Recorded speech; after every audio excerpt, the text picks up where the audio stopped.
today in my hands a wonderful book, Chronicles of a Corporate Executive. Chronicles of a Corporate Executive, an insider's take on the Indian enterprise. It has been written by Ramendra Kumar. And on the back page, it says, Ramen, he's known as Ramen, a celebrated writer and a storyteller, brings his skills to the book, making it a captivating page turner. Yes, it has 27 essays and I have read at least 20 of them, and it is indeed a captivating page turner. For the fresher, the book offers a rare insight into the working of the Indian enterprise with several pragmatic tips and case studies. For the veteran, it is like treading the familiar path with a brash guide who specialises in cocking a snook at the smug and the sanctimonious. So this is what it says at the back page. And all the essays are very, very funny, ticklingly hilarious. But I just love this fourth essay, The Sordid Saga of the Sari and the Suitcase. And I couldn't resist myself from reading it out, reading a few extracts from this. It has about 6-7 pages. But I'm going to read a few extracts which will give you an idea of his sense of humor. He has a wonderful sense of humor, of course. And before I met him, virtually, of course, I used to think that I was deluded into the belief that I was the only insane person around. But alas, this book has proven me wrong.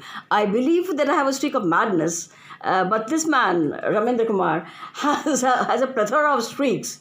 And madness and genius, I've heard, they go hand in hand. Well, I'm now convinced of that. So I'm going to read from this book a few extracts from this essay, The Sordid Saga of the Sari and the Suitcase. Finally, the MD walked in and took his seat. He was a plump man of medium height, swarthy, and with a bulbous nose.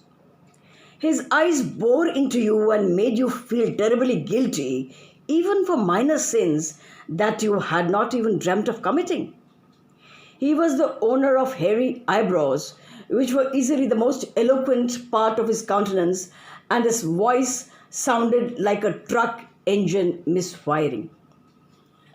This put a smile to my lips, and I haven't stopped smiling ever since I read that. So this...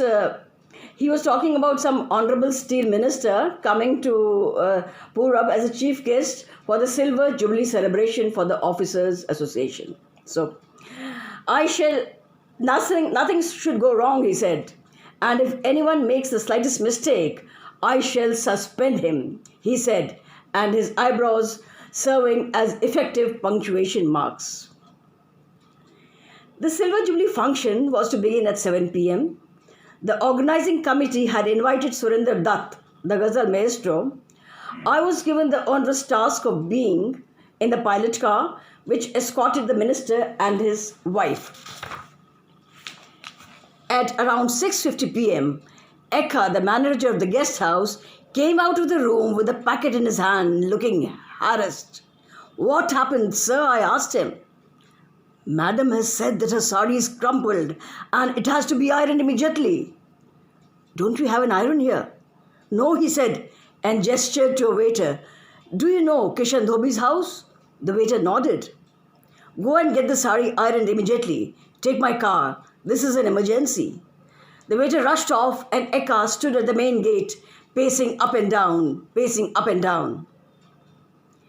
5 minutes later, Karun Tanti, the minister's PS, one of the most unctuous men I have ever seen, came rushing. Eka, where is the sari? Eka, where's the sari? I have sent a waiter to the Dhobi's house. He'll be coming any minute. I think you are playing with fire. Mrs. Seema Devi doesn't spare anyone, he said ominously. Nigam, who had joined the party, was hopping on one leg and making funny sounds. Eka was now really frantic. He was now really frantic. It is 20 minutes and the ass has not returned as yet. I will either lose my job or get transferred to the mines, he mumbled. He called his deputy and 2 other waiters. Go to Kishan Dhobi's house and see what's up. If we don't get the sari immediately, I'll be out on the streets. and you all will be suspended. So I'll skip a couple of pages and then come to this. Hind Express was at 10 in the night, and the party was scheduled to leave the guest house latest by 9:30 p.m. It was 9:40, and there was no sign of them coming out of their rooms. Nigam was jumping up and down like he was trying to dislodge a pair of rodents who had made his trousers the site of their honeymoon. He peeped in a couple of times and came out scowling. "Why the delay, sir? The brats are watching a movie and are refusing to budge." Mahmood Khan, deputy manager, protocol, who had been given the responsibility of escorting the party to the railway station, said, "Sir, at this rate, we'll miss the train." "You think I don't know? And if that happens, I'll be held responsible." "Why, sir? They're not your kids." "Don't be stupid, Khan. Once they are our guests and in our premises, the onus is on us." He snapped and went to knock on the door. It was great watching his body language. The big boss was standing in front of the door, donning a posture of abject servility, striking poses of some rather esoteric yogasanas, taking deep breaths to gather the courage to knock. He was trying to gather the courage to knock. Finally, he did. The door opened and the party trooped out. I am again skipping a few pages, and here. At around 10:30 p.m., Seema Devi summoned Dhiren and Khan to her room. She dangled a sleeveless nightie which was diaphanous in front of their bulging eyes. You think at this age I'm going to wear this stuff? But ma'am, Dhiren said, "Don't stand there and babble, you fool. Don't you get it even now? The suitcases have been exchanged. My suitcase has gone with Madhulika and hers has come to me. I don't know how the minister tolerates such nincompoops." And I stopped here for a couple of minutes couple of seconds, because nincompoop is a word I'm very fond of using. So I keep using it off and on. And there are some people, the youngsters, they don't know, because I had used it for the first time. Many of them ask me what a nincompoop is. Well, I'm also known as a nincompoop. It can be pretty nincompoopish at times. So this made me laugh.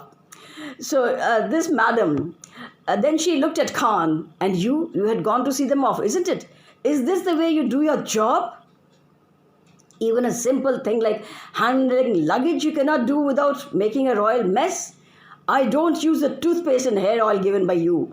I have written the names of my favorite brands here. I want them now. I want them now. Now, ma'am, the shops will be closed. I don't care. If I don't massage my hair with my brand of oil, I get a headache. See, I'm being considerate. The minister has taken his medicines and is sleeping. Should I wake him up and tell him that these men cannot organize even simple things like toothpaste and hair oil?" That night, at around midnight, Khan and Eka went scouting for Amrit Dant Manjan and Amla hair oil. After knocking on many doors, listening to a lot of curses and abuses, they managed to get that stuff and deliver it to Seema Devi, who took it, obviously, without a word of thanks. And here, Ramendra Kumar says that Act 3 of the drama was even more, for want of a better word, ridiculous. So I stop here, and I want you to read the entire essay to find out how ridiculous, not just the entire essay, but the entire book. But because this is very funny, very beautifully written, and you'll just love the character sketches. It has been beautifully published and impeccably edited as usual. It's a prized possession, and I really loved all the essays that I have read so far, and I'm planning to finish the entire book tonight. So congratulations, Ramendra Kumar, for this beautiful book, and hope to read more bestsellers from you. All the best.